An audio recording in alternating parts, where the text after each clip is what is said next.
Hey, everybody. Sorry for being a couple minutes late, but we have some special guests with us today because some of the Find Out guys apparently just decided not to show up, which I think they will. But we've got Chad and Mr. Global with us today. Hey, guys, how you doing? Doing really well. Glad to be here. I'm in like storied company here. I've followed Mr. Global here for like, I don't know, 2.5 years. He's Like the his, TikTok goat, right? yeah, no, he's like an inspiration in here with all his takedowns and everything.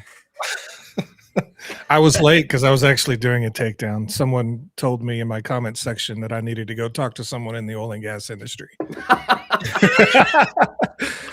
Well, for people who are not familiar with you, how many years did you spend in the oil and gas world? 35? 34, yeah. 34? Oh, I was pretty close. Yeah, I always love when trolls come on TikTok and are like saying something like that, like you should talk to somebody in the oil and gas industry. You're like, really? Or like someone for me, they're like, you need to talk to somebody who's worked in politics, and I'm like, oh, please, like, please. The best is when I get like, and it's not my expertise, but I can dabble in it. I'll go into like the energy industry every once in a while, and they'd be like, "Tag Mr. Global," and every once in a while he'll come on and be like, "Oh yeah, totally." They do that all the time to me, like, "Oh yeah, Mr. Global, you got this? Is this what you?" If people tag me in your content and I don't retort, then you nailed it. Like, and even if you missed it, like if you're a friendly person, I won't comment. Yeah, I'm the same way. Yeah, I won't. Yeah. I mean, yeah, I don't like sniping content and stuff like that. So unless it's Chris, I'll do it all the time. No, I don't. Well, Chris was supposed to join us tonight, but he has a sick baby. So, and apparently the sick baby doesn't want to go to sleep, which is for those of us with children, I would refer to as the nightmare scenario. Oh boy. So maybe we'll see him, maybe not, but that's okay. That's okay. So why don't you guys, like, if you guys don't mind, just a little intro for this crew of who you are, and I think they're going to be seeing a lot more of you as well. So yeah, I'll defer to the goat over. I guess it's over here. I'm mirrored over here to Mr. Global. He can do the honors for us here. Oh, we got people in the chat too, so I got to pull. Sorry, this is. Oh yeah, cool. Here we go. Oh, look at this. You're getting all kinds of praise, Mr. Global. Thank you, Denise. So why are people giving you praise, Mr. Global? Who are you? I don't know. Depending on the application, depending on the social media app, I'm Mr. Global or Matt Randolph, depending on where you see me at. I think I have Mr. Global and everything, but I think I'm Matt Randolph on Substack. 34 years in the energy industry, globally recognized oil and gas expert, Forbes contributor, and social media person now. Basically, like, this is what I do. So yeah, that's me. Yeah, and chat. Well, you're also being modded. How many followers do you have on TikTok there, Mr. Global? A million? It's almost close to 1 million on one account and 200-something thousand on the other. Aspirational goals for everybody's got to have a backup on TikTok. You know what? I've never done it, but I part of me feels like maybe I'm failing at doing TikTok because I've never actually gotten banned for doing just normal stuff, right? Like they always do that to big accounts. It started to kind of tank right before I hit 100,000, and I was like, my like vainness was like killing me because I'm like, I just want one account one time in my life at 6 figures, and I'm literally at 97.6. And it has sat there for like 3 months, and I'm like, "What am I going to do?" Same. And I'm in the same boat. I'm okay. I'm close to 200, and it's you got me beat. So, Chad, tell everybody who you are. Well, so for those of you, most of my followers are on TikTok, and I go by it's Chad Scott, but my tag is CP Scott 15. Basically, I grew up in the Army, and so I was a NATO exercise planner in Europe. I did a lot of I wasn't in Brussels. I actually was in the field training everyone from NATO countries such as France, Britain, etc., all the way to NATO partnership nations, including Ukraine. And I was a logistics guy, but I worked in an artillery unit when I was there. I've been all over the world. I was an advisor for the UN to South Korea when they were worried about a refugee crisis coming across the border when their leader died over there. So I'm one of the rare people, Americans, that actually has been to North Korea. I was able to go cross over and do some of the stuff there and help plan because there was a real worry from China. But basically all my expertise is in the foreign policy. That's where my education is, as well as warfare and geostrategy. So how many? Yeah, good mix with Matt here for sure. How many Americans do you think have been to North Korea since essentially the armistice in the 50s? I'm curious. Do we know? I mean, public, not the secret stuff, but like. Well, it's funny because you can actually take a tour. You can take a tour into North Korea technically. So like, if you go to South Korea, they have these buildings where they cross the border, and so what ends up happening is you open the South Korean side opens the door, you go in, the North Koreans close their side and exit, and you can actually walk into the North Korean side. So technically any American can go into North Korea, but you'll only go maybe 20 feet. Now, as far as going in to conduct official business, I wasn't allowed to even talk about this until I left Hawaii. So I think it's got to be probably maybe 100. And I'll be honest, I don't know how many other missions like mine. It's not like we all share that information. So it could have been, I'd say probably around 100 officially. Unofficially, I would say there's probably a bunch. I mean, especially if you're counting like Dennis Rodman and stuff who went over there and things. Oh, right. So, didn't he go play basketball or something? Is that what he did? Yeah, he's like a huge like Kim regime fan. So so weird. So weird. Yeah. Well, one of the Find Out guys has decided to join. Sorry. My better half asked if I would stop and pick up lettuce for her, and she's putting up with me doing this bullshit on a Wednesday night. So I said, absolutely, I will. Good. It's all good. You got to say yes. Yeah. You know? And, you're a nice guy. You're showing positive masculinity, helping out your significant other. We're doing the whole job here. Yeah. So, I do what have did I miss?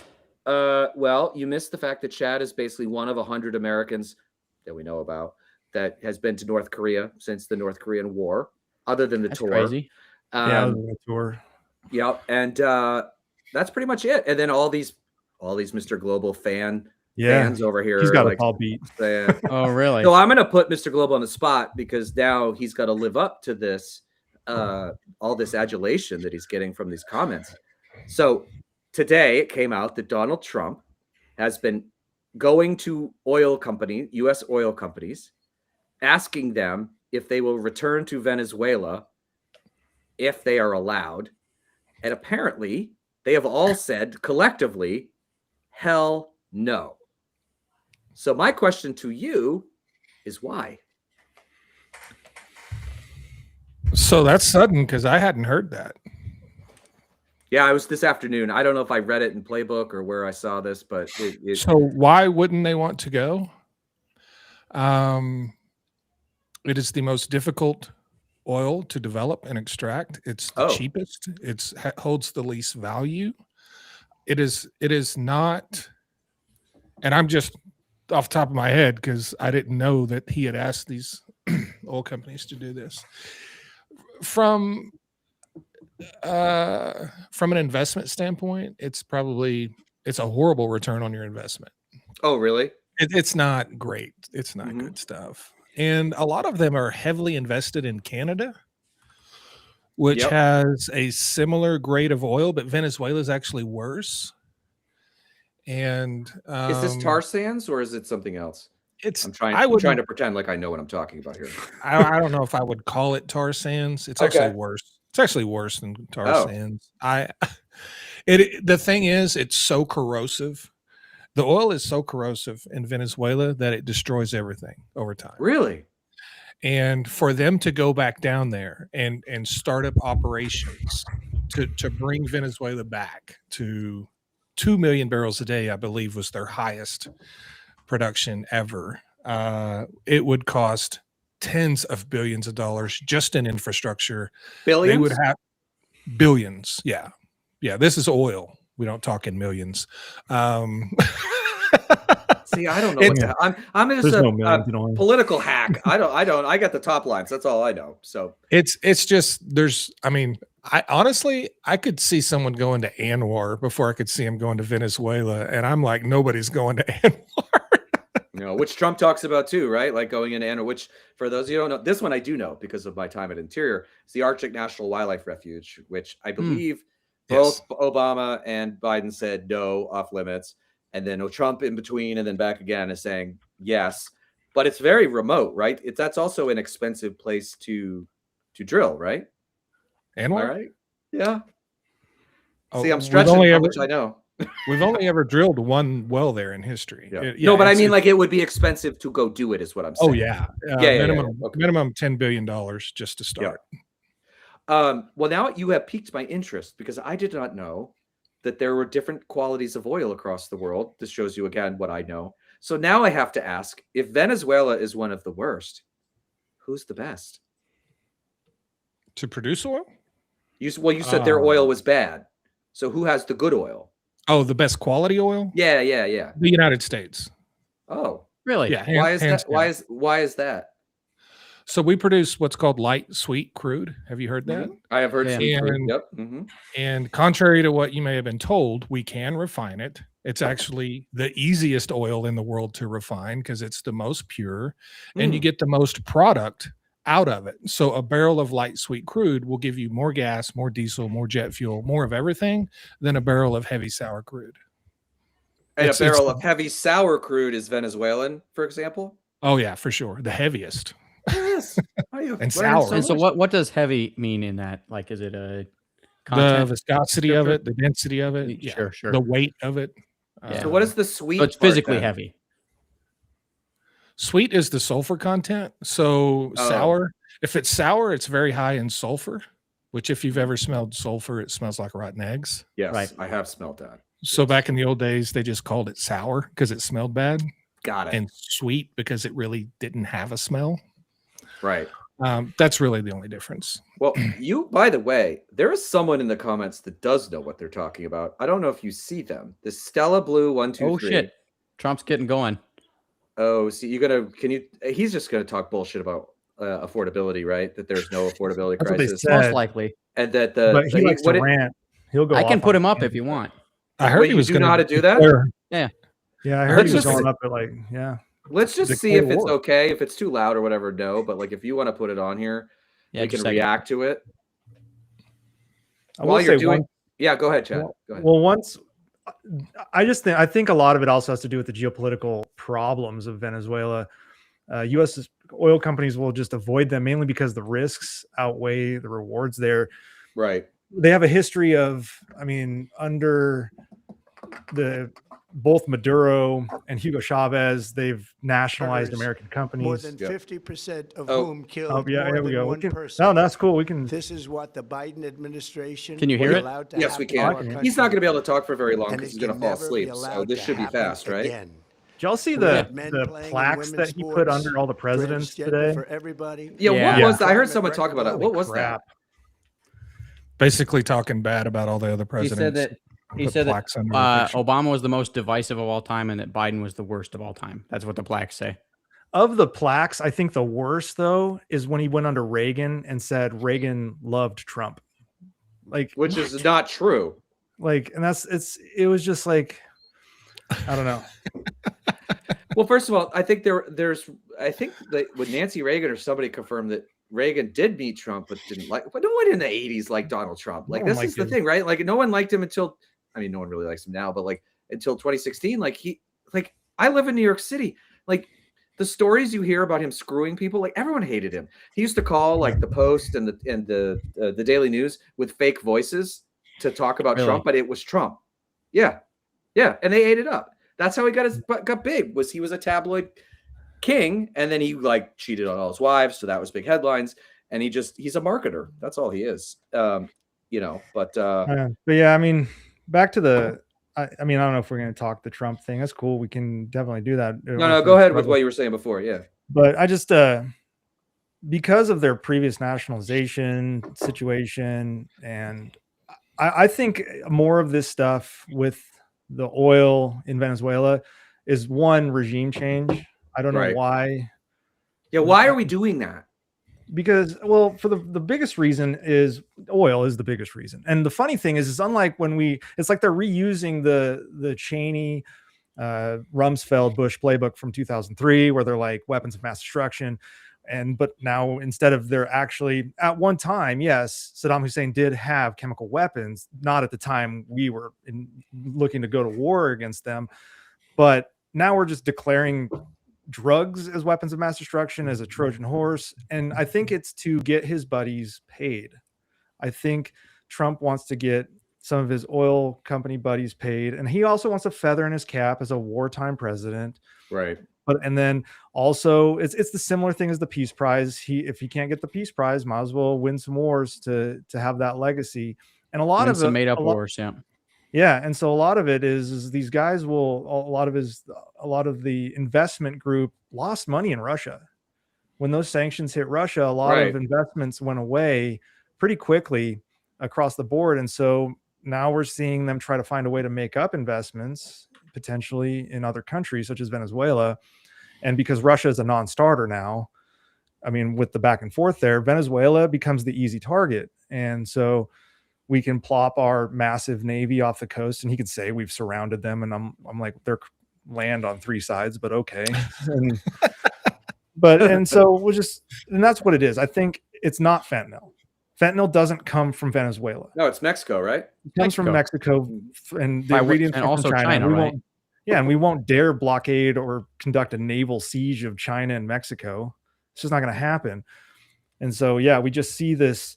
It's just a pressure campaign for regime change to get a new president into Venezuela so that his buddies have more access to Venezuelan oil. And Matt's probably way more expertise than I am in this, but that's kind of what I'm reading from the geopolitical side. There's no reason to go to war with Venezuela. It's a pressure campaign, but Trump is so much of a loose cannon that he just might do it in the same vein that a Putin kind of did it when he was not smart about it going into Ukraine. Right. So I would like to point out that despite what Chad said, we did recently storm and take over a Mexican beach because we thought it was ours. It was the wrong one, right? Yeah. Wait, what was this? That was like a week ago or so. Yeah, I saw that. Yeah. Wait, what did we do? American troops landed on a Mexican beach because we thought it was ours. And we put a sign or a flag or something up, or a sign, I think. Yeah.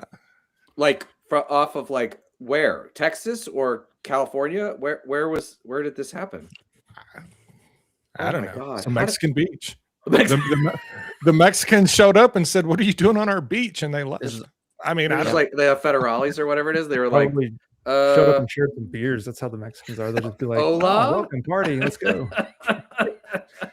Oh my God! Everything. I wonder if they had a Mexican standoff. You think they had a Mexican standoff on the Mexican beach? Oh God! Oh my It's God. just indicative of the Hegseth, and I refuse to call it the Department of War. That is a ridiculous name. So stupid. So it's just, Did I hear that actually changing the name, which means buildings and stationery and like contracts and was like upwards to like $1 billion just to change the name? Something like that. Yeah, it was a huge amount of money. And also it's not official. Like the minute the next administration comes in, it requires Congress to change. Right. So they haven't done it. It's just some executive order that they're all trying to agreeing to go along with.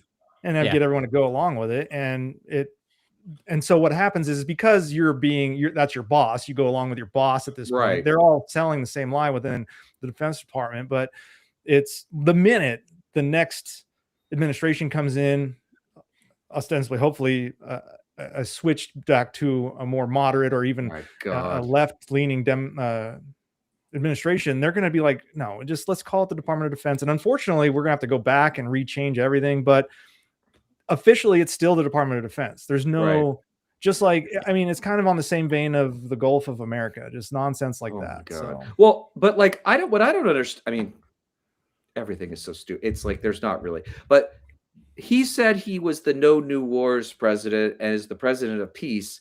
yet he changes the name of the Defense Department to the Department of War, which I believe, Chad, correct me if I'm wrong, we changed it, like it was originally the Department of War, then we changed it to Defense because the Department of War is a very aggressive term rather than like we are building this to defend ourselves rather than going out and like starting war. We're trying to build what the United States always has done until recently was try to build coalitions and broad alliances, and it was harder to do that when you're at the time when we had better relations with Russia, or at the time when we were trying to rebuild a broken Germany or Japan. It was hard to do that when you're like, oh, this is the Department of War. No, right. we are now here to defend values, defend our like ways of life and things like that. Now, granted, we've not always held those values. I mean, we've done some pretty terrible things throughout the decades, but the fact is, changing it to the Department of War, and I know it's just a word, but words have meaning and they matter. Yeah. And so when we change it to the Department of War back to it, or when the Trump administration tried, it's signaling that that's what we're leaning forward into. We're telling not our enemies, it's not showing strength, it's telling our allies we're wanting to go to war. And because you rely on us, we're going to have somewhat of an expectation you join us. And I don't like that notion of this kind of aggressive rhetoric when we don't need to. It's always been the kind of the Roosevelt walk softly, carry a big stick. Yeah, we can kind of beat your ass all over the globe if we want to, but that's not our intent. And that's what I'm hoping in our leadership. We don't have that right now, obviously, but that's what I've always thought the leadership should aspire to, is be the good steward for the world as the most powerful nation in the history of the world, and then do it in a way that if we do need to flex, we can. Yeah, but we don't need to flex with nonsense titles and like it's all the. I mean, I feel like Trump would love to just be called Lord of this and Lord of that and like Duke of, and that's what we're not in the United States. And so he definitely would want, like he wants to be a king. Yeah, I mean, there is a reason why those protests were called the No Kings. I mean, that is what he's clearly wants. He loves dictators. I mean, I guess he was technically in North Korea, right? He stepped over the line there and shook Kim Il Jong's hand, and then he saluted the North Korean military officers, which was a great move in his first term. But yeah, I'm not really surprised about it at all. This is just what he is like. So, well, you guys both live in redder places than I do. I'm not going to say where, but you are redder places. Are you like, because his numbers are now, yours is pretty obvious, but you know, can you like, his numbers are now in the 30s, upper 30s. Are you guys, because I live in Brooklyn, so nobody likes Donald Trump unless you go to Staten Island, but like, you know, or maybe Bay Ridge a little bit, but are you guys hearing like any decline in support in your areas at all? Because like, I don't know anybody other than basically the cult crew that would actually say that he is doing a good job now. I mean, everything is especially terrible. Because is he seeing this because gas prices are down? Because I saw your post about how oil prices have crashed and now people are like cheering it. So I was going to get his opinion on this, the correlation between the oil prices and why that's happening, but also is he seeing in his neck of the woods, the oil world neck of the woods, support, or are people getting mad at Trump because prices are crashing? Yeah. So I live in the most pro-Trump state. I don't envy you. And people, you know, were distancing themselves from Trump before the oil prices did what they did. This is oil country where I live, right? So they're not happy about that. But it wasn't that caused it. It was, you know, and the best way I get a pulse on what's happening around here is to get on my Facebook page, my personal one, and just scroll. Yeah, because it used to be every post was Trump with big muscles standing on a tank. You don't see, you don't see a post about Donald Trump anymore. And if you do see one, it's something really bad. So it's gone silent. I've done some work with Will Westmoreland. He's out of Missouri, and both of us have seen I've done a couple of those little road trips with him where we go talk to people. Both of us has seen quite a, I wouldn't say it would be enough for him to lose Oklahoma where I live, but he has Right. certainly lost a ton of support. I'm sure he would still win it again, but by a much, much smaller margin. So yeah, it's happening here as well. Yeah, I in don't see Idaho, disavowal, but I see people who've shut the fuck up about it. yeah, That's Yeah. what I've seen. In the flags have fucking come Iowa. down. The Yeah. bumper stickers are gone. Yeah, exactly. It was everywhere in Idaho. Everywhere was Right. Trump this, Trump that, flag, and it's gone. It's dead silence. If there is support, it's quiet because it's embarrassment is what it is. And so Yeah. I mean, you can't avoid the obvious things that he does. The Epstein Fucking thing should be aside, embarrassed. and you should everything else policy wise, like there's a reason people are throwing rocks at ICE vehicles, and it's not just random people, it's everyone. And there's reason that even in Boise, which ostensibly is a bluer city in the Right. state of Idaho, but it's not Portland, it's not Seattle, it's not controlling the state. It's there's just definitely, if there is support, it's quiet support in these Yeah. states. It's not where you do see it is on social media for me in the standard like Twitter sphere type, whatever, X, whatever you want to call it. But I'm starting to see this trend where you see these overtly AI bot posts and then AI bot posts comment underneath it. And it's just like, they don't even speak like a human being. Right. And so what you do is you find, and one of the greatest things I can't stand Elon Musk, but one of the greatest things Twitter did was expose all of those people, All those fuckers. Yeah. locations. And So many of them. I know, it's so wild. And it's like from Africa, Asia, Eastern Europe, which they count as Russia because that's where Moscow and stuff is. But yeah, that's where it's the loudest. But within the communities, that's all gone. Even the local politicians who were staunch MAGA, hammering that like at our county level, they're more quiet about it. They're still like kind of that Republican, and our governor will kind of repost a MAGA thing every once in a while, but it's not as overt as it was. And I think that's going to be something that hurts. We're going to see it reflected in the midterms. I do think like even Polymarket's showing the midterms are going to swing away from the Republican Party. So, I mean, the way that now you're speaking thing, something I could talk about, but I mean, the special elections, all of the elections since November 24 have been devastating for Republicans. I mean, all of the specials have swung big. Sometimes where they even win, they've lost like 12, 13 points. The election night in November of this year, Mikey Sherrill winning with 13 points, is the first time that 3 consecutive Democrats have stayed in power in the governor's office in New Jersey. Like there's sneaky conservative parts of the state. Phil Murphy almost lost last time. She won by 13. Spanberger, I mean, a lady running against her was a crazy person and was just trying to tell everybody that like Abigail Spanberger was going to like turn all your kids trans, which people were like, no, that's no. Turning the frogs gay. Yeah, you like the critical race theory thing worked 4 years ago, but the trans thing doesn't land the same way. And like, but even a Tennessee special where the Trump won that district by 22, 24 points, the candidate, Matt, whatever his name is, only won by 9, which it was a 13-point swing. Like 13-point swing means 50 seats. That's the thing. And including potentially the Tulsa district in Oklahoma, which has had a Democrat, I think it was one term in the last like 10 or 15 years, a woman Horn, I think her last name was, won one term. It might have been in the 18 wipeout for Trump, maybe, or I can't remember when it was. But, if you have 12, 13 points, that is a 40 to 50 seat swing, which would mean Democrats would have potentially a 35 to 40 seat majority. Like you just don't see that anymore. But essentially everything is bad, right? Like everything.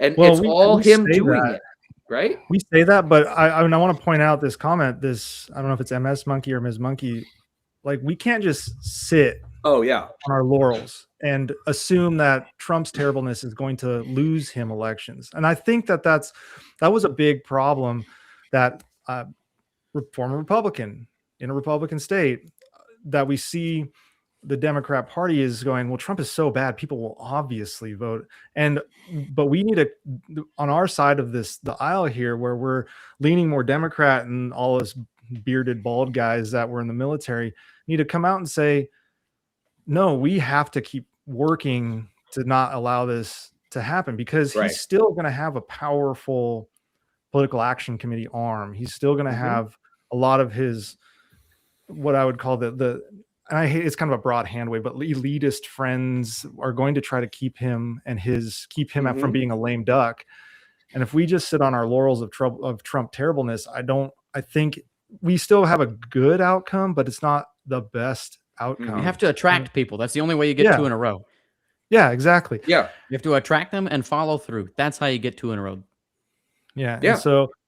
And that's, I mean, and I don't know if you, Matt, you're in the lobbyist world in the oil and gas, if you know anything, I mean, with regard to that, because I can tell you that there are still pockets within some powerful agencies, defense being one, that still have some Trump support, even though the majority have started leaving that behind.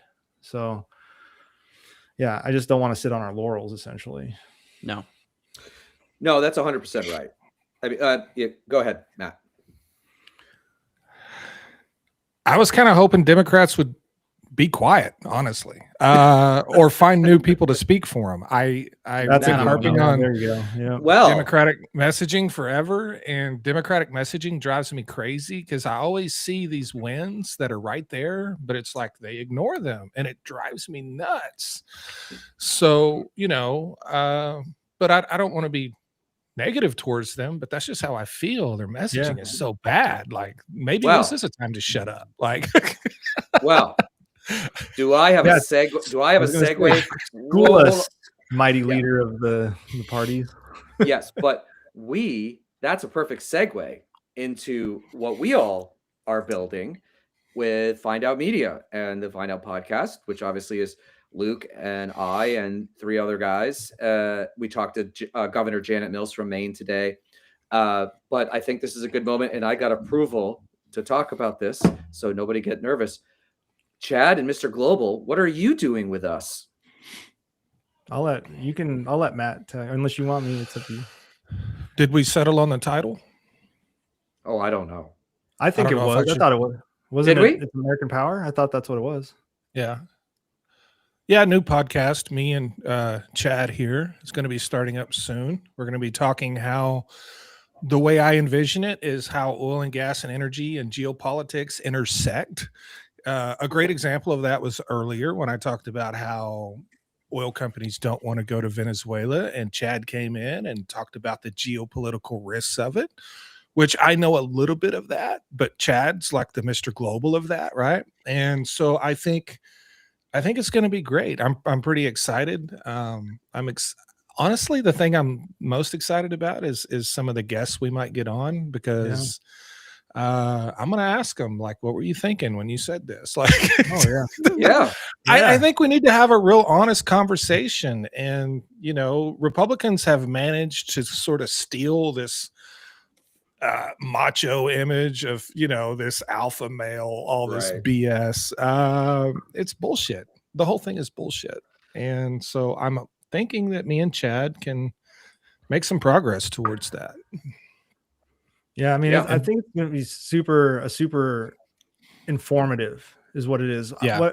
What I see in a lot of the almost what I would call the right-leaning podcasts is it's a lot of hyperbole and a lot of chest beating and, like you said, macho-ness that feels like you're learning something, but you're really not. It's just an echo chamber. And a prime example here is both you and I, we aren't originally Democrats. We originate back and forth, moderate. There's some things that I lean right on, some things that I lean left on. It's going to be more fact-based, which is what we see out of your Mr. Global or my TikToks and things like that. And it's going to be a full-on podcast, and it's super exciting because thankfully Matt and I aren't just trying to launch this ourselves. We have the backing of what's becoming kind of a powerhouse in this Find Out Media. I mean, you guys are speaking to like Gavin Newsom and stuff like that. It's really wild. I mean, and Tim, you have huge connections with Obama administration, and we have some just stellar people running this between the whole crew with Luke and Chris and everything. And I think the ability to tie into your base, your infrastructure, and just be able to focus on the messaging so that me and Matt can just sit here and discuss what's going on in the world, why it matters, not have to worry about editing. Cause I put a camera in my face and put it on TikTok and no graphics. So I think it's gonna be really exciting. And yeah. And having you guys' backing and being able to just being above the kind of the think tank level, being more having that social media candor that we have, but also if we need to, having the knowledge base of a think tank, right, to answer those questions and things. So it's going to be super, super exciting. We are super excited, and we've talked about it for a long time, and that like when we launched the podcast in March, I think, Luke, somewhere March, February, March, like right at the beginning of March, and it kind of took off. I think I've joked, like we were like, oh my God, I think we started a company, and then it was like sort of developed from there, and it was like, no, we can create a whole series of content that it's for everybody, but a lot of this is to show men that there is space on this side, and I'm not going to say liberal, progressive, leftist, whatever, just not MAGA, and that, the pro-democracy side, I would say, and like bringing authentic voices who have already also, because you guys, we were joking about it earlier, but like, Mr. Global, you've got almost 1 million, and Chad, you've almost got 250,000, like people that have found a niche on a topic. Now we can help them like dive into that more, like in more detail, so that people really understand these topics and, can make better informed decisions at the ballot. The stuff like this. I worked at the Interior Department. I thought I knew about oil and gas. I don't know shit. Like, you know it, and you also aren't doing it. And this isn't one of the reasons why we were interested too. You're not doing it to spin. Like you're just, it's the facts. And same with you, Chad. Like we're not looking, like we like the right-wing model from the, like how they built an audience. We don't like the words that they say, because in most cases they're either lying or they're being sexist or racist as a way to drive people. We want to drive people with the truth. We want people that are pro-democracy. Like, I don't give a shit if like one of you guys supports a candidate that I don't care. Our goal here is to get a better informed public so that we actually have better results at the ballot box. And you guys are the first, but we have also other shows that are coming, and some of them are political and some of them are not. And I think that's also exciting too. And then as a network grows, you guys come on our show, we go and there's all this cross promotion and all of these different things. And then all of a sudden Find Out Media becomes a center. Like if a reporter calls and said, I need an oil and gas expert, Mr. Global, if I need a foreign policy expert, Chad, like, we just boom, boom, boom. And all of a sudden, it starts to be a much bigger and much more powerful thing. So we are super pumped. I think we're talking about launching in February. What are we? You'd have to tell us. You guys have to do the media build out and everything. Yeah. So that's true. That's true. We do have some work to do, and we are, because we also have to announce the Find Out Media as a general thing, and I can't say too much about the details, but some funding and some we are signed to it. I could say this part because we announced it. We signed to William Morris Endeavor, the largest talent agency in the world, is representing Find Out, which is super exciting. Both from bringing guests, bringing ads, live shows, which we're talking about doing. Like there's all kinds of stuff. And so we are just super pumped, and we're super glad that you guys were at the top of the list. And we were like, we really should do this. Also, Democrats are just bad at the energy stuff in general. Like we just don't know it terrible very well. Terrible. Like, we all just say renewable energy. Not like to lie, you guys are kind of bad at the the war Yeah, stuff. we're not very too. good at the war stuff either. No. Pretty just Well, bad. For- at a I mean, lot that's of a good things. thing, the problem to have. I mean, I'm not saying like, I mean, oh, get better at war. There but is a reason. There is a reason this company exists now. You know, Yeah. you talk about like, I mean, I see all the people commenting too about Democrats are bad at messaging. It's true, and like what we are trying to do in our corner of it is to show a better way. We are not in, you know, we are not a DNC operation. We are specifically, none of us live in DC. Like we're specifically outside of it so that we can support it when we agree with it, but we can also critique it when we don't. Like we've been critical of Chuck Schumer, Luke in particular. I fucking hate Chuck Schumer. There you go. I Me don't go too, that man. far, but I understand the frustration. I hammered Biden over Ukraine quite a bit. Yeah, People forget that. Like I'm being called a shill constantly for hammering Trump, and I'm like, yo, I hammered Biden too. We were weak Yeah. against on that front, in my opinion, as well. So, but yeah, no, Dude, I won't miss words on either side. Like, Mr. I- Global won't. I've watched his stuff. He crushes souls. There's not a time capsule big enough. Like if I wrote every time I was canceled by Democrats on a Post-it and put it in a time capsule, I don't have one big enough to bury in my yard. Like I have a dump truck full of cancellations from Democrats from me talking about Joe Biden, and now all the feedback I get is you're too political, and that's from all of the conservatives that loved me when Biden was in office, and now they Right. hate me because now I'm talking about their guy, right? And they Mhm. hate that. But that's Right. I if you don't have that, if you don't have that integrity, if you don't have that authenticity, what do you have? You Right. have what every Jack other shit. person on the internet has. You have nothing unique to offer. right. I mean, I think So- that is part of the reason like Find Out started so well was that it was just 5 dudes that were like, fuck this bullshit. Like Yeah. this sucks. And we also launched at a good time because it was right when Trump was doing the like, I'm not spending any money. Remember when he did that? He's like, the government's not spending money for like a week. And then everybody went, are you trying to send us into a depression? So I think we launched at the right time. But also we're just like 5 random dudes that met each other on TikTok. And you know, I'm the only one that has a political background. I mean, Luke, you know, just graduated from college, and you know, just started TikTok. What was it November of last year? November last year. So it's literally been 13 months now, and you're at what now? 9 something? No, I'm at like 890. I'm 890. stuck. Wild, man. I'm You know, busting my ass over here, and I got like 200. Chad, you need to go into your truck, and you need to get really angry, but you also have to be very, very quick, and you also Yeah, have to my come up with videos some are original long. lines. I can't do it. No. I mean, I do hot takes. That's what I do. Like I did, like I was, people were losing their minds yesterday about the Susie Wiles Vanity Fair article, which was crazy. If anyone hasn't read it, my God, go read it. It is, and the photos also that go along with it. Those are also kind not- of diabolical photos. Like, Well, the close-up they- of Caroline Yeah, Levitt they with the- did.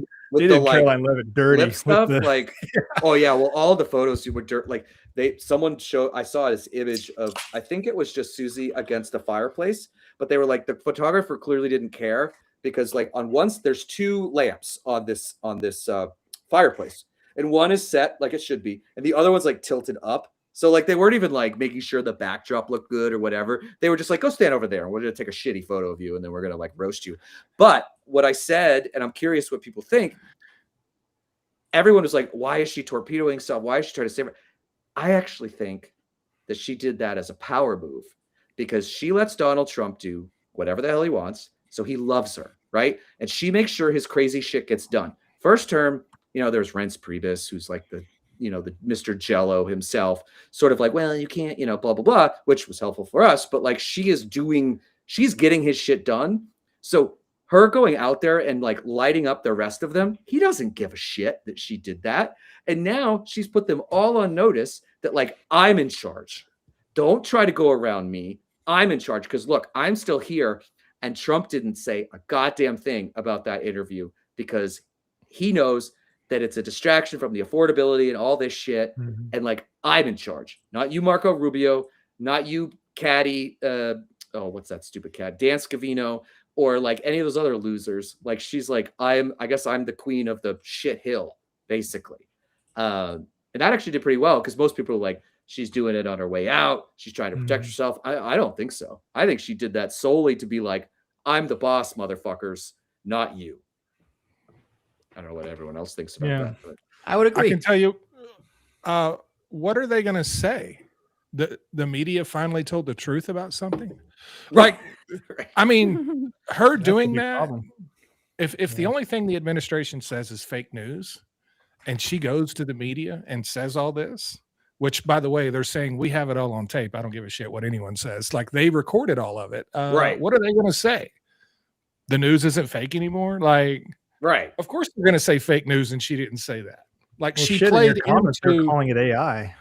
I hate I that felt shit. like she was playing into Yeah. what they already do. Does that make sense, Tim? I'm not a Yeah. politics guy, but I felt like she was taking advantage of what they already do. Oh, that's to where they 100%. couldn't, they couldn't counteract it. No, I that is exactly right. She is not a stupid person. He has hired a lot of stupid people. She is not one of them.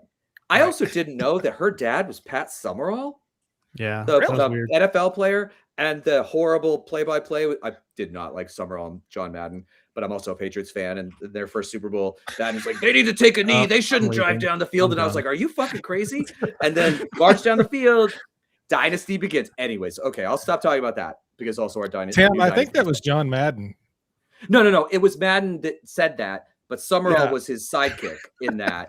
So like I lump them both together. They both suck. But Like the one sports thing I know you brought up. Like, I wasn't into it. And the Madden, like, I gotta take a bus. I can't fly. I was just like, this is like, you're just an announcer. Like, stop. I remember watching that game, and as the Patriots drove down the field, like they got quieter. Because at the Yep. beginning they were like, they shouldn't do that. This is crazy. Like, what are they thinking? And then they get to like 50-yard line, and they're like, wait a minute, they might be onto something here. And then at the end, they're like, oh my god, I know. And then it's like, wow, what a genius drive. I'm like, well, asshole. Like, if you listen to you, they go to overtime, and who the hell knows what happens with the coin flip? Like, play to win, play to Yeah. win. You know what's crazy? I don't think one of our panelists was born when that happened. Chad, When What do you happened? mean? It wasn't When the me. Patriots won the Super Bowl in 2003. Was it? Yeah, I'd have been alive. Wait, no, was that February of 2003? Yeah, but was it February Yeah. of 2004 though? Does it? It would have been. because do they call it the? Because Yeah, it's the 03 championship. Oh, you were it would have born. been in 04. Do you It call would've do you been- call the I'd be alive. 90s? Do you call like the 90s the 1900s? No, back no. in the Good movies from 1900s. the 90s. oh my god, anybody said like, well, yeah, I was like, we were talking about 9/11 one day, and Luke was like, Don't know what you're talking about. I don't. Matter of fact, I don't remember where I was on 9/11. I mean, I think that's fair. That's very, very fair. Yeah, John Madden and his turkey legs with like the 9 million legs. Yeah, that whole thing was, like. Yeah. Also, I'm going to talk about one more football thing, and we can stop. Why have we been subjected to Cowboys and Lions games on every Thanksgiving? Why is that? Like, why can't we have something else, I mean, guys? I don't know, man. I don't know. because I'm like, ugh. When I was because growing up, because you don't want to watch football. You want to hang out with your family, so you don't put good football on the TV. wait, So Really? if you put bad football on the TV, it forces you to actually enjoy Thanksgiving. I mean, if you put the Chiefs on, everyone's watching. So I mean, well, not I this don't year. know. I don't know about this Yeah. week. Not this Not year. this year. Yeah, The So- old Patrick Mahomes, everyone's like, oh, the next Tom Brady. I'm like, well, we'll see. we'll see. Front row. But Well- actually, he tore his ACL in the same year that Brady tore in his career. That Brady tore his ACL. Yeah, like and 9 then Brady years went on in to or win something. 5 Super Bowls. Right, and played till he was like what, 45 Yeah, or something like that. I don't want to talk Yep. about the last 2 years. but That didn't count. But I got. let's I see. want to ask. I want to ask Matt though. Oh, We go were for it. talking about like the politics side of this whole everything. Who are you looking at as a potential? Because you hit the nail on the head. The Democrats don't really have anything, and they don't have any good messaging. And Tim could probably pull a bunch of people out, but I want to get it from the oil and gas industry guy who at one time leans right and leans left, kind of like me. Who do you potentially see as that guy? Who's the next moderate unifier of a party in kind of a sense of an Obama or something like that, that can Ooh, high bar. unseat likely JD Vance, which shouldn't be hard theoretically, but or perhaps Rubio or something like that. So Oh, I mean, have no idea. I can't think of anyone. That's why I'm asking. I Yeah. struggle because Obama came out of nowhere for the most part, for all of us, at least not in the Beltway knowledge. For us, he came out of nowhere. for the most part, that's true. But I feel like that's the next person. And I hear AOC quoted, but I don't know. I feel like it's gonna have to be someone who's out of nowhere. Like Talrico, that dude out of Texas I like him. Yeah. Okay. So, but I don't know. Here- What's your thoughts on that? Here's my problem with the guy out of Texas. He looks weak. He has a really small neck. I don't, I'm serious. Looks matter. Like he It does. I don't disagree. Weirdly, height Um, does too. but and I'm just kidding, honestly. That's why I'm I don't- SOL as a politician, Chad. I don't know much about the guy, but everyone I talk to about this, and I'm going to say I don't know much about the guy. Everyone I talk to about this says Andy Bashir, and I don't know anything about Andy Bashir. Yeah. But that's what other people tell me. Other than that, I don't really have a clue. I think that is a perfectly good choice, except I will say that's the one team that has turned us down. Most people just, if they say no, they usually ignore. They actually said no. We're going to see next year. I bet they come on the show. Yeah. But You so, got to get bigger, Tim. You got to get I know. bigger. Well, that's, you got to help us get there, so we're going to do that. No pressure. But Andy Bashir has been a great governor. Has had no legislature to work with. And he's gotten stuff done. Now, he also was a benefit of his father, was also a popular governor of Kentucky as well. But, winning in a state that Mitch McConnell has represented for 17 trillion years is no small stakes. And, there's a reason why he was on the short list for VP. I think he's a formidable candidate because I think that he's actually a little more progressive than you would think for the governor of Kentucky. And I don't mean AOC progressive, but I just mean, and I think he's very viable. And I think what we're going to see is I keep using this number to just show how ridiculous 3,000 people are going to run for president on the Democratic side. Mhm. They're gonna be all fucking going crazy. to run. Shoot, we got But Harris coming back. She said. She's going to run again. Which And I can as see a- Luke. He's just like, oh, yeah. well, I mean, I think that she was put in an unfair situation that Yep. was impossible. But she also ran once before, and that didn't go particularly well. And I think some of the things that she said were big mistakes. And I don't think it swung the election, but when she said I wouldn't do anything different than what Joe Biden did, I'm like, that's a loser. That guy's numbers are horrible. What are you doing? You got to protect yourself. And I also kind of come from the school that you get one shot.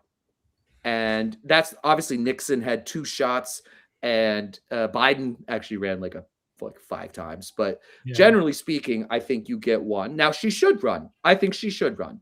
But am I excited? No. But I don't know who I'm excited by right now.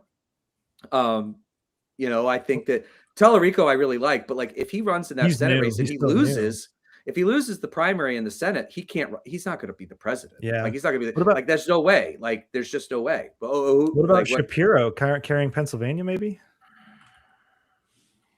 kind of soured on him a little bit. Yeah. I know people in Pennsylvania really like him. And he has a lot of Republican support, which is good.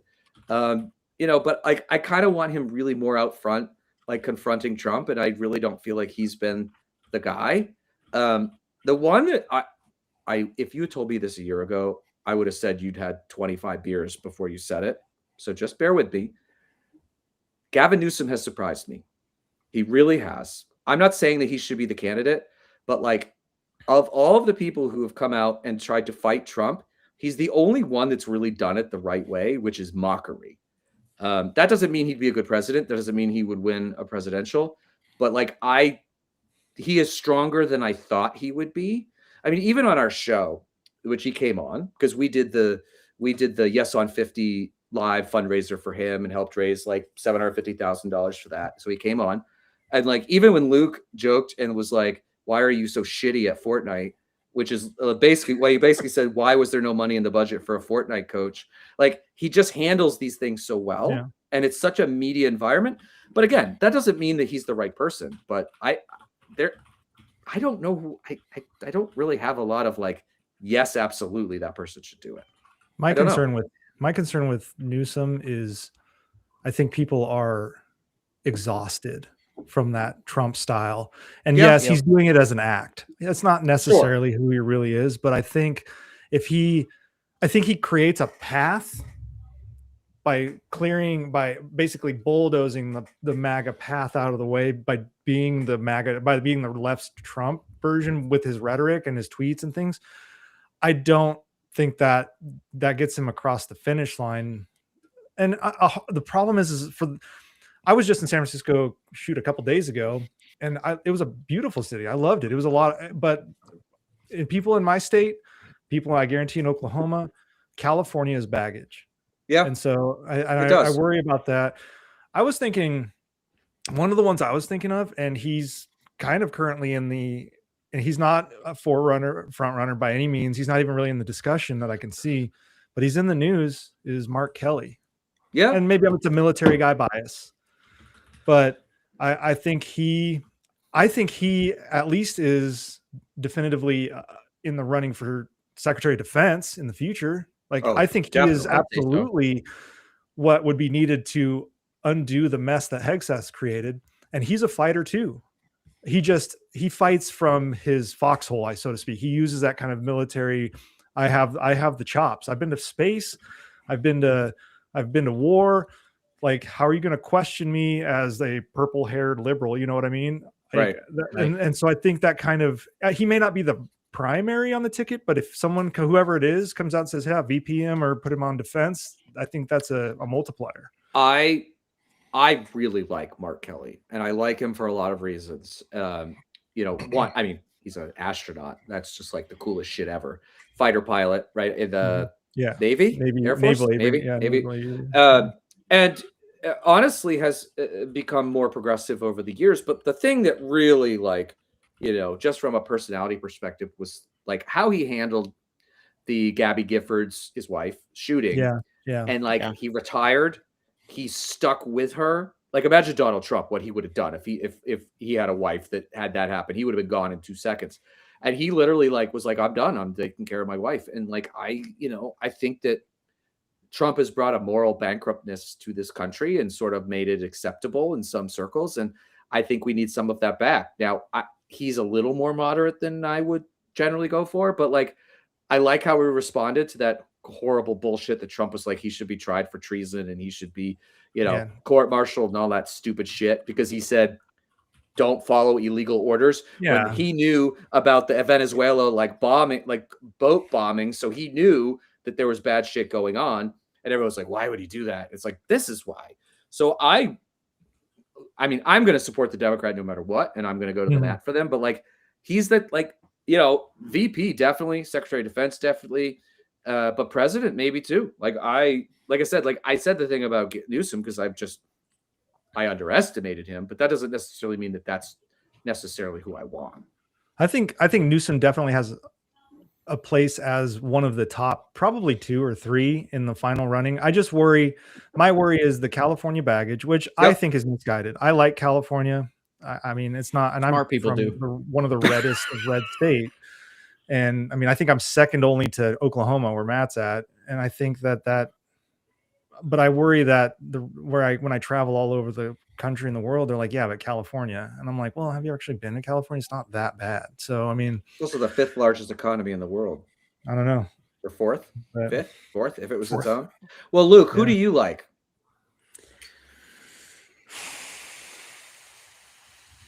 It's tough. They all have problems for me. No, just kidding. Who'd you say? AOC. I said Chuck Schumer. Chuck Schumer. I love AOC.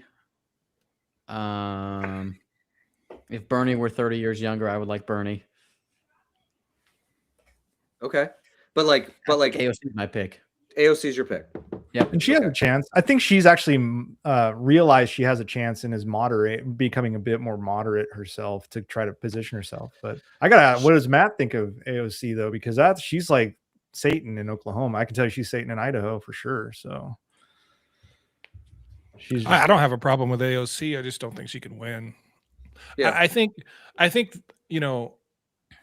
the country's going to be starving for basically an independent who has either a D or an R next to their name, someone who dismisses the fringes of both party and is more of a common sense, like get it done. When you talk about energy, someone that's like, yeah, I support renewables, but we need oil and gas. Like when you talk about immigration, I believe in a strong border, but I don't believe in pulling people out of lines at school. Like there's sprinkles of both sides that would make a candidate that would just dominate, because I think what people are really sick of is all the attention and everything we hear tends to come from the people who are loudest on the fringes of each side. And we don't hear enough from people closer to the center, which is why I think our podcast is going to kill. Yeah.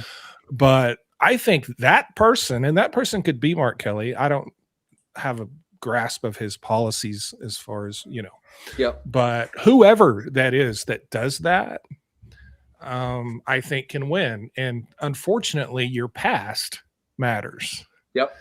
I think Gavin Newsom is a great candidate, but your past matters. Yep. AOC, your past matters, and they're going to hit her with green news scam shit 24 hours a day. You know what I mean? Like, so it's nothing against them, but it's who can really overcome and win. When you look at Trump has lost, I think his approval with independents is in the 20s or something. Oh, it's awful. Like, it's awful. Those are the people you got to go get. Your Democrats are already going to vote for you. Your Republicans are already going to vote for you. Got to go get the independents. And those are the people that are tired of all the bullshit, sort of the whole vision behind Find Out Media. We're tired of the bullshit, Right. That's who is going to win. That is who is going to win. And the far left, far right stuff is going to lose every time. I think. People are sick of it. I'd push on that a little. I'd push on that. I think that there are just as many people who sat out because they weren't excited about the candidate in 24, and she was as close to moderate Dem as there gets. I mean, she is not a particularly progressive candidate, or was not anyway, especially not. Her primary campaign in 20 was a lot different than her presidential campaign in 24. Right. I mean, there were a fuckload of people who just didn't care, weren't excited to buy her, said, fine, I'm just going to sit it out because I don't really care either way. And it didn't necessarily come from a place of malice. It just came from a place of complete apathy. Yeah. Well, let me ask you this, Luke, because I think you're 1,000% correct. Do you think that was more Gaza, or do you think that was more Medicare backing off of Medicare for all? What do you think? I think it's both. I think the loudest people were the Gaza people. Right. But there were a lot of people who were like, yeah, she's not trying to do healthcare for all. She's not trying to do, she backed off on her gun thing, which personally, I think there's steps to take before you go ban them all. But she backed off on those things. And whether or not you agree with them, if you say something and then you just quietly shimmy off back to the middle, the people who agree with those things aren't going to come out for you. And even the people who don't agree with you are going to notice it and go, yeah, she kind of shimmied away from it. Well, let me ask you this, and I think leftists would get quite angry at what I'm going to say, but I'm going to say it anyways, because it kind of merges both what Matt, you're saying, and Luke. So Joe Biden in 2020 was considered the moderate candidate, right? And he struggled in the beginning. He had that crazy weird bus thing and no one really showed up and it was like awkward, whatever. But then come South Carolina, he gained momentum and ended up being the nominee as the moderate. But I think it is impossible to suggest that any modern president has been more progressive than he was. It's true. How do we do, because he did, well, first of all, direct cash to people when they needed it most, very aggressive labor policies, the biggest climate bill we've ever had. But then he got hung on Gaza, right? And that was like a death knell to him. And he couldn't pivot. And I didn't agree with it. And I would say that Gaza is a genocide. You know, but like he couldn't. So could the person that I'm thinking of that could be this person again is Andy Bashir, that appeals to those moderates in the middle, but like just like his dad was very, very progressive on I like him healthcare, but right? he has no name recognition, so he has a lot of fucking work to do, Right. Which Yeah. is if he why wants to do it. which is why he should go on Podcasts, Fuck. specifically the Find American Out podcast. Power. and American Power. both. Now it's got to be, you got to go on both. You got to go do. Hell, you know how awesome it would be? I would love to get Mark Kelly on. You got to do a Find Out That is Media. like wheelhouse right there. Yeah, the Find Out Media tour. You do us, then you go to American Power, then the rest of the other there you shows we'll go. talk about later. But yeah, So no, Luke, real quick, can I say Yeah. something to Luke? Sure. I'm not disagreeing with you that AOC is moderate. She probably is. Like, I mean, what I'm saying is your history. You know, she introduced the Green New Deal legislation. Sure. And I don't know if that is a weight that she can overcome in the election. No matter what she is now, a lot of times, unfortunately, that doesn't matter in election cycle. And the Green New Deal, which they call the Green New Scam, which half the country believes is actually in place right now, but never passed. You know, that's the Right. hurdles I'm talking about. I don't have a problem with her at all as a candidate. It's trying to find all of those barriers and hurdles that someone's going to have to cross to win. Well, I think the biggest thing with those barriers and hurdles, which definitely exist, is you have to be able to effectively communicate why they're not barriers and hurdles, right. which is precisely why fucking septuagenarians need to stick it up their ass and get away.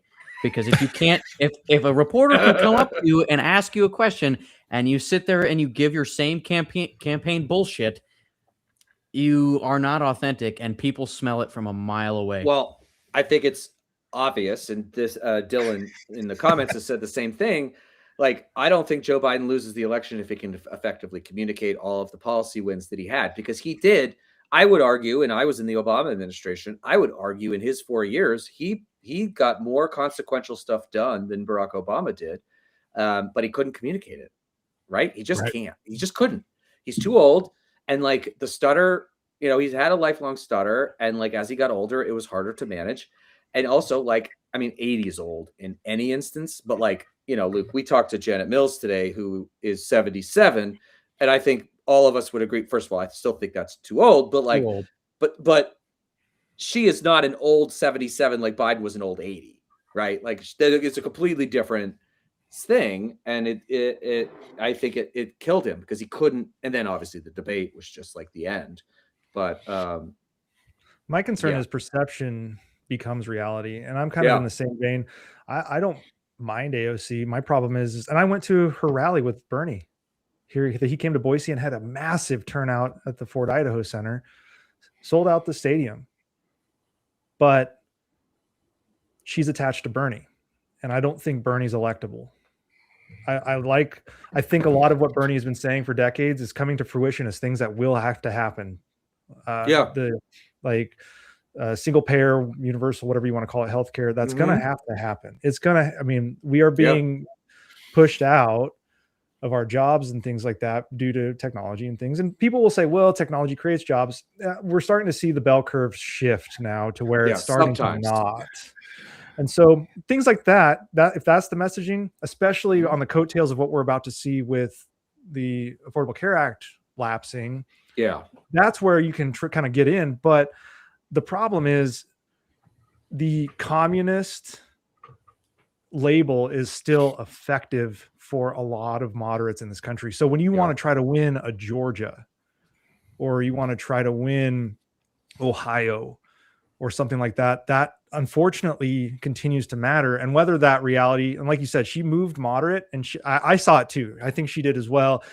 And she's become a bit more sane in the moderate world or palatable, I guess I'll say.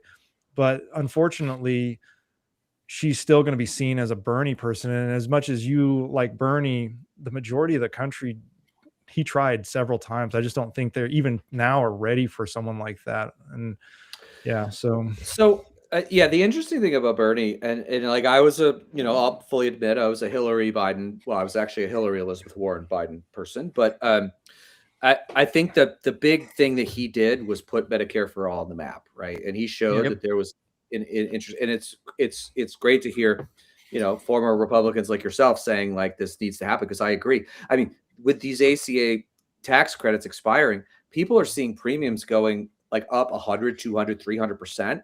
And what a lot of people don't know is like, they're like, oh, well, they're just kicking off poor people, which I mean, that's just It's 4 or 5 you. people. It's going to But be it's also you. you, because you're not spreading the costs around to as many people. If a few million people drop off the healthcare company's not just going to be like, oh, well, I'm just going to eat that loss. They're going to spread that risk and that dollars around to everybody else. So it doesn't actually matter. Same with tariffs. Same with, like, I mean, everything Trump has done has made prices go up. But like, I think it's like, I saw some people that were like, we used to pay for our small business $16,000 for our edge part of the coverage. Next year it's $32,000. I mean, for a small business, an additional $16,000 for literally nothing, right? The exact same thing. You're killing thousands of businesses. Most small businesses are like eking by as it is. You add an additional $16,000, like they're going to close, and then those people are out of work, and then they have to apply for SNAP benefits and all these other things that they also want to cut. Like, it is a spiral, and I think you guys are right. Like, and Bernie deserves a lot of credit for getting us there. I don't think a Democrat can win the nomination without supporting some version of universal healthcare, or at least like the path, right? At least the goddamn public option. Like, I don't even understand what the argument against it is. The government is going to set up a We have a special guest. We do? Oh, this is better than me talking about healthcare. There she is. Say hi. TikTok's Oh, new man. media star. Yeah. That's the podcast right there. Oh, yeah. Actually, isn't that your best video you've done in like 2 months? Actually, I had one that outperformed it recently, you but did? yeah. Shut up and show the dog. Yeah. No more rage. Just dogs. Yeah. So, but I think would we all, I guess the question is, and one thing I'll say about AOC, which I really like, and she actually had, one thing that was fascinating to me is she did a video right after the election. There were a lot in her district in Queens. There were a not insignificant number of AOC Trump voters. That is interesting to me. And she talked about it on a live. And basically it was like, these are the people who think it all should be burnt down and built back up. And the question is, how do we actually capture that audience without actually having to completely torch everything? And I don't know the answer to that, but it was really interesting. I do think a House member going from House to president is a very big leap. But we also had a guy that was on The Apprentice and failed a casino being president. So I don't really know if that really fucking matters or not. But I don't know. But here's a question. Who would be your dream candidate, regardless of whether they could win or not? Do we have that? I actually don't even know if I have the answer to that myself. Are we talking like AOC again? Are you talking potentially? Like, are we talking like, can we resurrect like Teddy Roosevelt here or something? Sure. No, this is literally like, if you could dust this person off from history and Do they have to be real? Yes, it has Damn to be. it. Okay. Well, you're gonna pick like somebody from Lord of the Rings or something. You're fucking right. I would. Aragorn would be a great president. Is that Viggo Mortensen? Mm-hmm. Yeah. I can see that. I don't Princess know, Leia would be a great president. Padme Amidala would be a great president. Yeah. Unless I also, you can't get me into the sequels. Or That's the prequels. Prequels. I saw. I mean, if we're going, I guess realistic. I don't know. It's hard because I'm looking for that person now. I mean, in history, it's easy to list like a bunch of people that were, but I'm realistic. Yeah, no obvious, no like Lincoln, Washington. Yeah, I mean, someone that could not.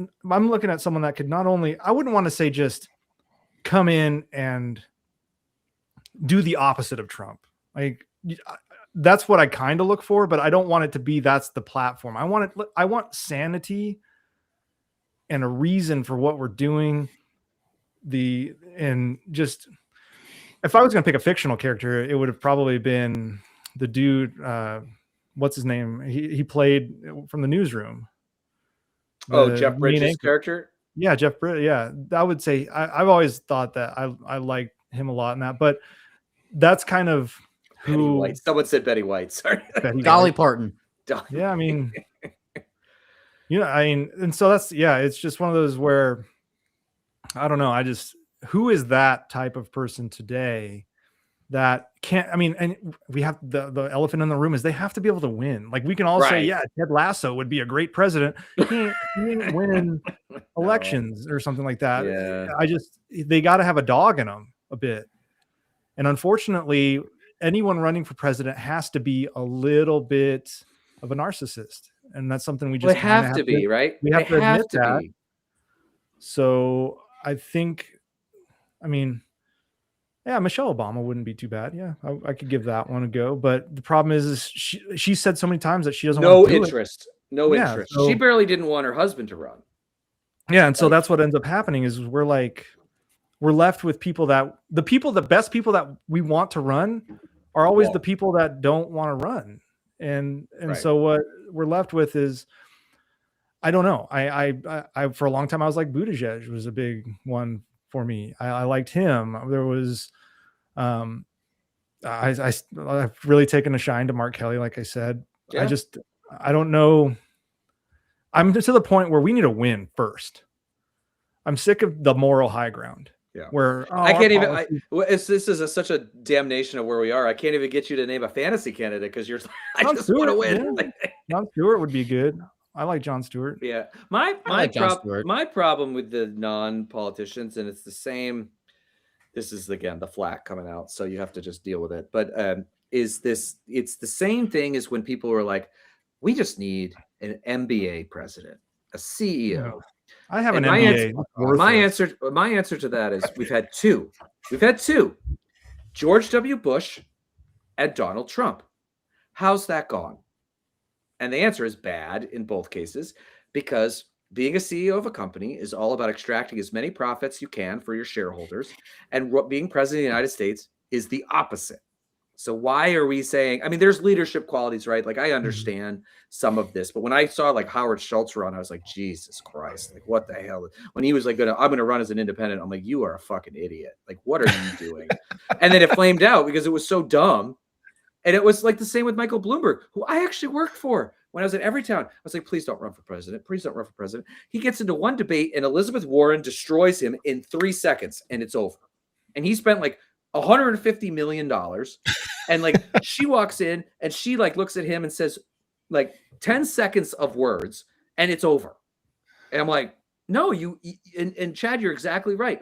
They have to be a narcissist. All the CEOs are narcissists too, but like you also have to have a political acumen to like understand how to do this and how to build power and not just be like, I'm the CEO, I'm going to tell you what to do. Like you have to build coalitions and all this stuff. Oh, somebody said Katniss Everdeen. Luke, I've never watched that. No. Okay.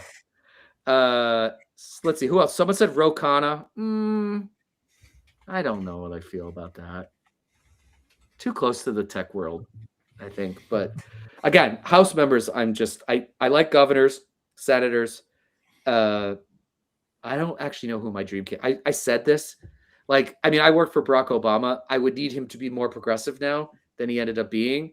But like that type of a communicator would be amazing. And I do think it's funny when people are like, well, if Trump runs for a third term and no one stops him, then Barack Obama should step up too, right? Now that would be an interesting battle. Yeah. That I think we'd win. Oh, but yeah. Yeah. Yeah. No, we wouldn't win some of those states we won before with him. Like what's crazy is I remember we won Indiana in 2008. We won North Carolina. We won the district in Nebraska. We won Iowa.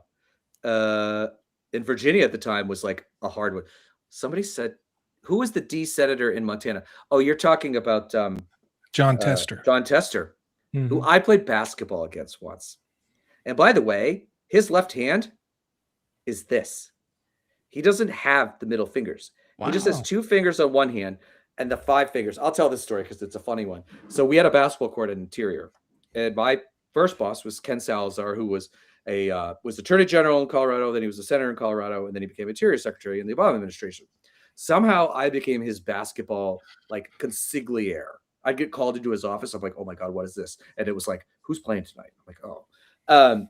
And John Tester and his Montana team comes in, and there was a whole issue with wolves and being endangered species at the time. And it was a contentious issue with the secretary and the senator.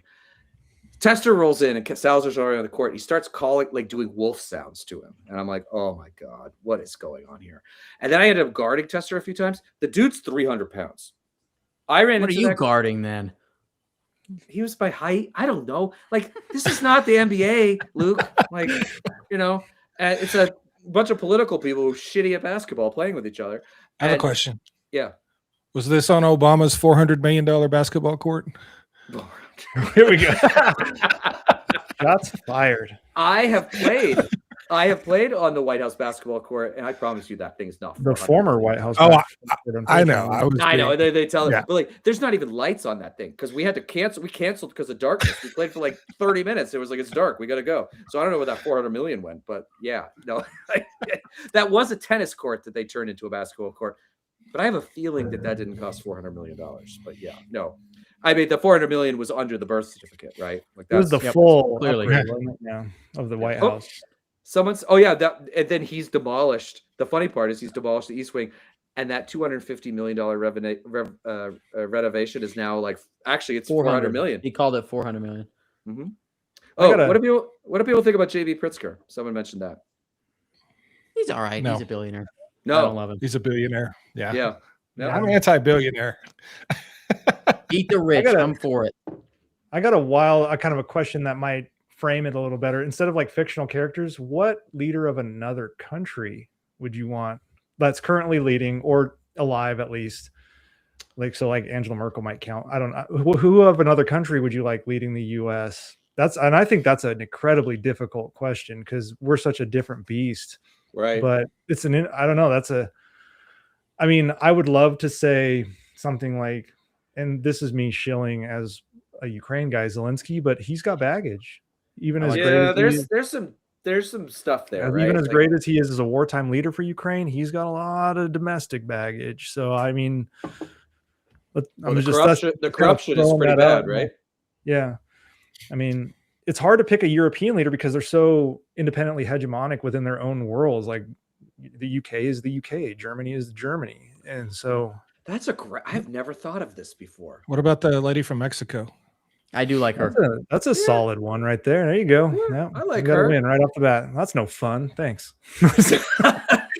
Well, Well, she she's got good. one over on Trump with the border Yeah, thing. she's good. She's solid. Yeah. She said, yeah, I'll put troops on the border. They were already there. They were already right, there. It's already exactly. like yeah. Yeah. Fellas, I'm being summoned, so I got to bounce. All right. Well, we will. We should probably wrap up here in a minute, but yeah, you go ahead and. Yes, sir. Say Got hello to to take the the dog missus. out. We will. went wildly into politics away from the. Well, I want to energy answer this foreign question and then policy, we can wrap up because I guess Yeah. I guess it is late. At least for me. Oh God, that is a hard question because most of them are not good. Does Nelson Mandela count, or does he have to be alive? If you want, that's fine. I mean, it is difficult because all the great ones have seemingly died in the last 10 years, it seems like. So What do you guys think of Justin Trudeau? Do you want Katy Perry as the first lady? Jesus. I like some of the strong female leaders out of the Nordic countries, and like you have Fredriksson out of Denmark. I don't think that's Nordic technically, or Baltic, I guess.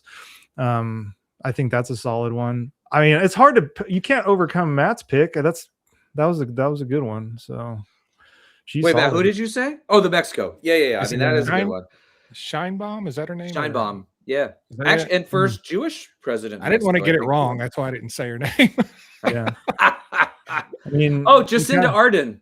I that's not a bad one. Yeah. I mean, I don't yeah, know I mean, small countries, but like she was good. The former prime minister, but she's not. I think you're talking World Traveler. You're talking about the former prime minister of Finland, the one that got like ripped apart in the press for dancing. Yeah, Actually, my most popular LinkedIn but she's also like a post sniper. ever. What's that? She's also like a sniper. There's like because they all have they all have to serve, right? yeah, they all have to join the military for a certain amount of time, and so she's like out there rocking targets 200 yards away. Didn't so. she? Was she the one that pushed for Finland to join NATO? Yeah, Yeah, because it was Finland and Sweden, right? That both joined. I don't know if I would movement. put her higher than Scheinbaum though. She deals Finland. It's so easy to pick. Like you're doing great in Finland. I mean, yeah, everyone speaks the same language. Everyone it looks the same. Everyone gets the same education. It's and that's not. Do they have Finland. natural resources like Norway has? Yeah, I mean they have natural resources. Russia definitely wants too. So, but Right. yeah, Well, they I'm all just have saying that kind of same. Norway has the sovereign fund that is like from their oil that. and all that. I don't know if that's a Mr. Global question, but does Finland, like, I know they're like next to each other, but I don't know if they have the same. They don't have the ocean. I don't know what they have access to. I know they have. I believe they have enormous amounts of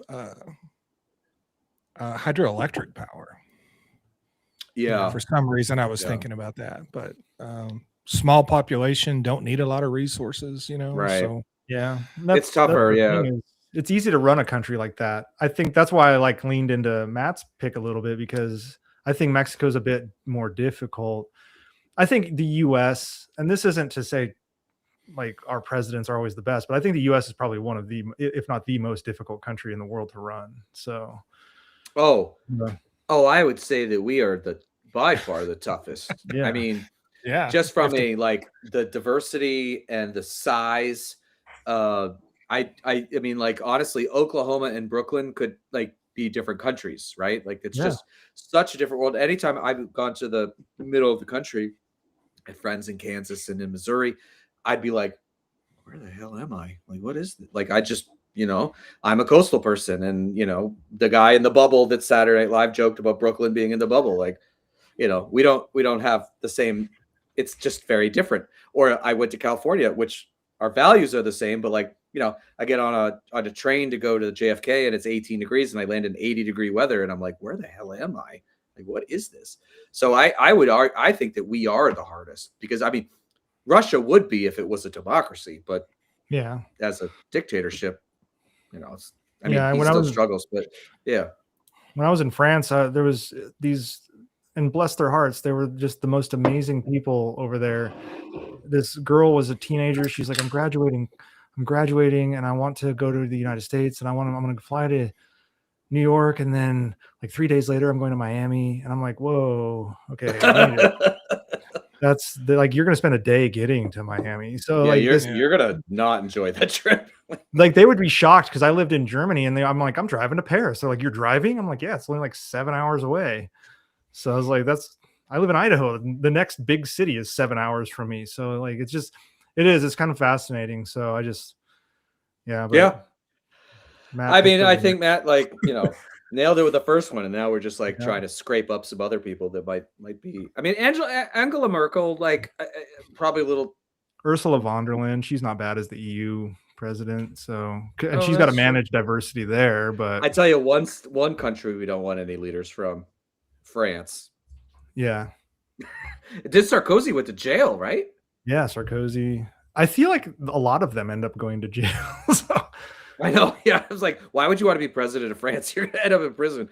The same thing with the UK. They have a new one every like 6 months. So yeah, Keir's. I mean, I'm glad that Labour is in power, but like, it doesn't seem like it's going. I mean, they have all kinds of Brexit. I mean, correct me if I'm wrong. I would consider Brexit the greatest own goal in economic history. Would that be it? Would you agree with, or is there something worse? But I mean, they just completely shot themselves in the foot with that. All right. I mean, I could probably think of an American version of that if you give me a sec, but Iraq. I will Vietnam. Say Trans-Pacific sucked for us. That hurt us getting out of that. Yeah. Wait, who did that? That was Trump 1. Yeah. I think so. Lots of stupid shit from him. Brexit was worse though. Yeah. I mean, Brexit. I mean, they have been like screwed since the day it happened. And they were promising like all this amazing shit. And then I remember when that passed, I was like, well, thank God that's not going to happen here. And then Trump was elected, 3 months later? And I was like, oh, the march towards progressivism is not happening in the way that I thought it would. So, whoops.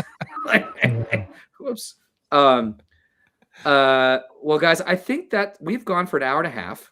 I think this is kind of how the lives go. You guys are obviously going to be on these again. I'm glad. I'm so glad that we also announced that American Power is coming.